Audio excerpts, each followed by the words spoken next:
kepala. Segala kemuliaan hanya bagi Bapa di surga, yang kami kenal di dalam nama Tuhan Yesus Kristus. Terima kasih Bapa di surga, Engkau sudah pelihara kami, Engkau sudah menjaga kami dan melindungi kami. Dan kami boleh bangun untuk sehat. Sebelum kami aktif selain, kami duduk di kaki-Mu. Adakah mesbah keluarga, mesbah pribadi. Dan kami rindu untuk mendengarkan renungan firman-Mu. Dan kami bolehkan juga pujian penyembahan dengan doa sahabat pakai hamba-Mu dalam menyampaikan renungan firman. Roh Kudus, tetap urapi hamba-Mu, tetap urapi kami, lembutkan hati kami. Haleluya. Amin.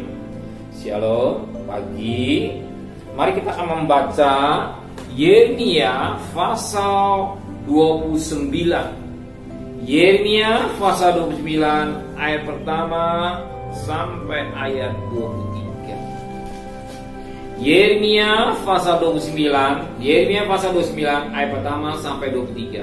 Surat kiriman kepada orang-orang buangan di Babel. Begini bunyi surat yang dikirim oleh Nabi Yeremia dari Yerusalem kepada tua-tua di antara orang buangan, kepada imam-imam, kepada nabi-nabi, dan kepada seluruh rakyat yang telah diangkut ke dalam pembuangan oleh Nebukadnezar dari Yerusalem ke Babel. Itu terjadi sesudah Raja Yohanya beserta ibu suri, pegawai-pegawai istana, pemuka-muka Yehuda dan Yerusalem, tukang dan pandai besi telah keluar dari Yerusalem. Surat itu dikirim dengan perantara Elasa bin Safan dan Gemaria bin Hilkiah yang diutus oleh Sedekia Raja Yehuda ke Babel kepada Nebukadnezar Raja Babel. Bunyinya, begini firman Tuhan semesta alam, Allah Israel, kepada semua orang buangan yang angkut ke dalam pembuangan dari Yerusalem ke Babel. Jadikanlah rumah untuk kamu diami, buatlah kebun untuk kamu nikmati hasilnya. Apabila isi untuk memperanakan anak laki-laki dan perempuan, ambilkan isi bagi anak laki-laki dan carikanlah suami bagi anak perempuan supaya mereka melahirkan anak laki-laki dan perempuan, agar di sana kamu tambah banyak dan jangan berkurang.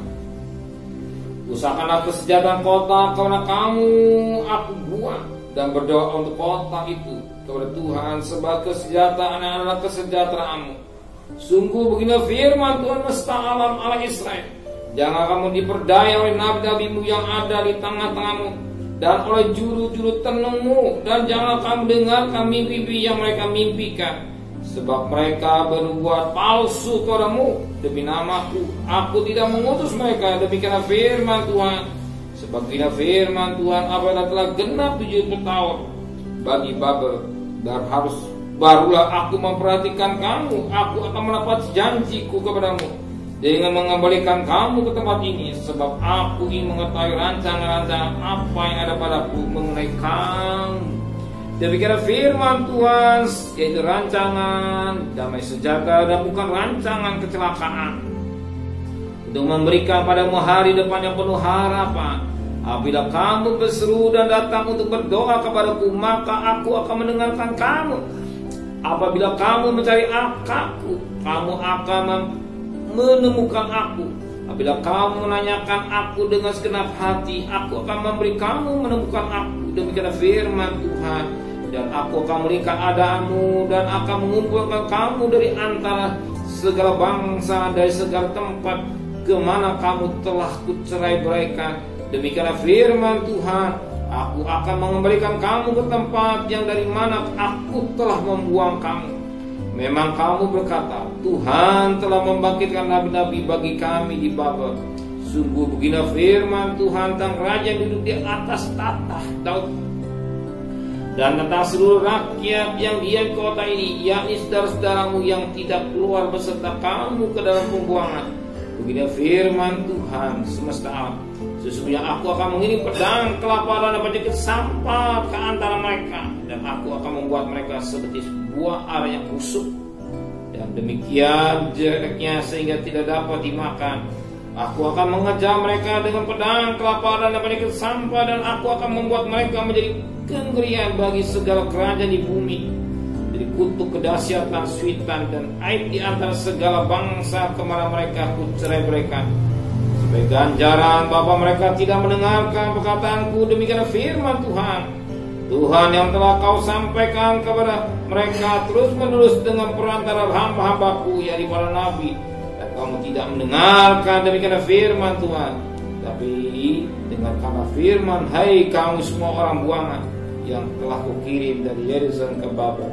Beginilah firman Tuhan semesta alam, Allah Israel, tentang Ahab bin Kolaya dan tentang Sedekia bin Maseya, orang-orang yang berbuat palsu kepadamu demi nama Tuhan. Sesungguhnya aku akan menyerahkan mereka ke tangan Nebukadnezar Raja Babel, yang akan memarang mereka mati di depan matamu sendiri, sehingga dari keadaan mereka akan jadikan suatu kutuk oleh semua orang buangan dari Yehuda yang ada di Babel.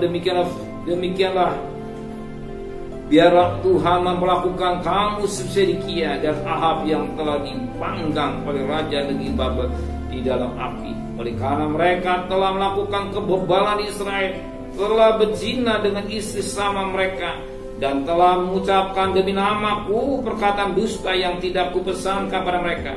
Aku sendiri yang mengetahui dan menyaksikan, demikian firman Tuhan. Saat ini Yeremia mengirim surat kepada orang-orang yang buangan. Apa yang direncana Tuhan pasti akan genap. Nabi palsu yang berbuat dusta 2-3 tahun dan selanjutnya tidak benar. Tapi Yeremia katakan 70 tahun. Setelah 70 tahun nanti kau lihat ada satu perubahan yang luar biasa. Sebagaimana firman Allah katakan pada ayat yang ke-10. Sebab beginilah firman Tuhan, apabila telah genap 70 tahun bagi Babel, baru Tuhan memperhatikan kamu. Tuhan akan dapat janji Tuhan kepadamu dengan mengembalikan kamu ke tempat ini. Jadi Israel bakal dibuang 70 tahun, dididik oleh Tuhan karena ulah dosa. Dan tepat pas 70 tahun nanti dibangun, kembali bangun pada zaman Esra, Nehemia, ya, mereka kembali membangun tembok Yerusalem. Ya. Dan apa kata firman Tuhan pada ayat yang ke-11? Sebab Tuhan mengetahui rancangan-rancangan apa yang ada padaku mengenai kamu. Demikian firman Tuhan, yaitu rancangan damai sejahtera, bukan rancangan kecelakaan, untuk memberikan kepada hari depan yang penuh harapan. Tuhan punya rencana yang indah untuk bangsa Israel.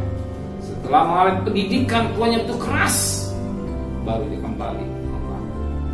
Banyak kali persoalan datang karena ulah manusia. Dididik Tuhan, mulai didikan Tuhan, diproses oleh Tuhan, baru kembali. Tapi Tuhan punya rencana yang indah. Melalui peristiwa misalnya pada saat ini, kita diingatkan oleh Tuhan. Kita dicelingkan mata rohani kita bahwa semua ini terjadi atas didikan Tuhan, supaya anak-anak Tuhan kembali ke Mesbah, jangan terbuai dengan perkara-perkara hal-hal dunia. Supaya anak-anak Tuhan kembali, sebab kerajaan Allah bukan soal makan dan minuman, tapi damai, sejahtera, sukacita Roh Kudus. Sebab Tuhan katakan, barang siapa ikut aku, dia mengikut saya dan menyangkal. Apa artinya bisnis dunia ini? Jiwa kita binasa. Ingat Matius 19 ayat 26. Tuhan mau, tapi jangan memikirkan dunia, kita mikirkan perkara-perkara surga. Sebagaimana Kolose pasal 3 ayat pertama sampai 3, jika engkau mati bersama Kristus, pikirkan perkara yang di atas. Tuhan mau anak-anaknya kembali ke Mesbah untuk memikirkan perkara-perkara yang kekal, perkara-perkara surga, bukan perkara yang di dunia ini. Bahwa dunia sementara akan lenyap. Ya, mengizinkan soal yang ada untuk apa? Memproses anak-anak Tuhan supaya lebih dekat lagi kepada Tuhan. Memeriksa introspeksi diri kepada Tuhan, introspeksi diri supaya kita tahu bahwa diri ada sesuatu yang gak beres. Bila ini anak-anak Tuhan kembali ke Mesbah, kembali pada cinta yang pertama kepada Tuhan, bukan mencari perkara-perkara duniawi, tapi perkara-perkara yang surga. Sebab firman Tuhan kita Carilah kerajaan Allah dan kebenarannya. Bicara makan minum sudah disediakan bagi orang yang masih ada harapan, masih ada harapan. Kalau Tuhan izinkan, belum, Tuhan silakan, masih ada harapan. Itu apa? Introspeksi diri dan merubah hidup kita kembali, tidak bermain-main dosa, tidak keputusan untuk menanti kedatangan Dia. Bagikan lima darah yang pandai, yang bijaksana, mengerti kehendak Tuhan dengan baik. Siapkan pelita, siapkan minyak, memperhatikan pakaian hidup kita, menyongsong Dia untuk kedua kali. Terima kasih Tuhan. Amin. Benar Bapa di surga, rancangan Tuhan bukan rancangan, jalan bukan jalan. Ada rencana yang indah untuk bangsa Israel. Melalui proses ini, bangsa Israel bertobat dan kembali kepada Tuhan. Melalui peristiwa-peristiwa yang kami alami ini, untuk apa? Untuk membentuk kami, untuk kembali ke mesbah, kembali ke cinta yang tidak kami pernah. Jangan kami memikirkan perkara-perkara yang sia-sia. Bisa sia-sia itu perkara pada dunia, tapi memikir perkara-perkara yang kekal Tuhan. Perkara yang kekal itulah langit dan bumi baru. Lebih pada Tuhan. Sementara kami cari nafkah, serta perjalanan kami dengan selamat, pulang dengan selamat. Jangan satu diberi terpapar virus corona. Lebih pada Tuhan, kami memperhatikan protokol kesehatan. Kami serahkan keluarga kami semua kepada Tuhan. Kembalikan kami pada besok pagi dan tubuh yang sehat, dengan tidak kurang satu apapun juga. Berkati Bapak Presiden, Wakil Presiden, para menteri, para gubernur, para bupati, para wali kota, para camat, para lurah, para RW, para RT, para medis, para relawan, para TNI, para Polri, bahkan mereka-mereka Tuhan yang bekerja di depan sebagai pejuang-pejuang yang gagah perkasa. Berikan hikmat yang dari Tuhan, mampu mengalahkan virus corona, dan kami sebagai warga negara Indonesia yang baik memperhatikan protokol kesehatan yang baik, mau taat dan tunduk semua demi kebaikan kami semua Tuhan. Dan mereka mau divaksin dan memperhatikan protokol kesehatan. Biarlah yang sakit semakin berkurang, tapi yang sembuh semakin banyak Tuhan. Kami mohon anugerah Tuhan, kami mohon belas kasihan Tuhan dan kekasih. Terimalah berkat nikmat dari Allah Bapa, cinta kasih sayang dari Tuhan Yesus Kristus, dan berkat Roh Kudus atas darah hari ini sampai Maranatha. Tuhan Yesus datang, yang cinta Dia katakan amin. Tuhan memberkati.